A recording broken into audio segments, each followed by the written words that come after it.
Attīstīt pazemību prasa apzinātu pieeju un praksi. Šeit ir daži veidi, kā to var izdarīt. Pirmais ir tā pati paša refleksija. Regulāri pārdomājiet savas darbības un domas, atzīstiet savas kļūdas un mācieties no tām. Otrais ir citu cilvēku vērtēšana.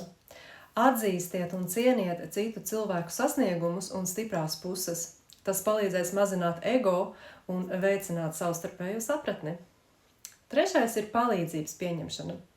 Nebaidieties pieņemt palīdzību no citiem, jo tas parāda, ka esat atvērts mācībām un izaugsmai. Ceturtais ir meditācija un apzinātība. Šīs prakses palīdzēs jums būt klātesošiem un apzināties savas emocijas, tostarp lepnumu.